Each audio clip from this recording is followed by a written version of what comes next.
IELTS listeningni endi oshirish uchun faqatgina 40 talik testni bajarib, 35 ta, 30 ta, 20 ta chiqyapti deb siqilolmaslik kerakda.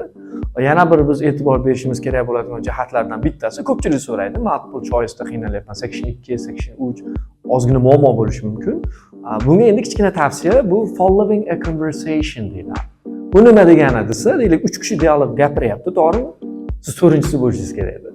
Bu yerda 4-chi odam bo'lsangiz, osonroq bo'ladi. Bunda nima qilishimiz kerak degan kichkina savollarga birinchisi bu identifying the speaker bo'ladi. Identify the speaker, right? Ya'ni so'zlovchilarni har bittasini alohida qilib olishimiz kerak. Birinchi bu gapiryapti, ikkinchi bunisi. Bundan tashqari biz e'tibor beradigan narsamiz bu identify the function. Function nimaga kerak degan savol bo'lishi mumkin. Har bitta gapirayotgan dialogdagi odamni til jihatidan gapirayotganda vazifasi bo'ladi. That's right. Tasdiqlayapti, confirming. Let's do that. Taklif beryapti. Actually nimanidir o'zgartirmoqchi. Listening qilayotganda bunga ozgina e'tibor berishingiz kerak bo'ladi. Va 40 talik bajarganingizdan keyin uni tashlab olmang.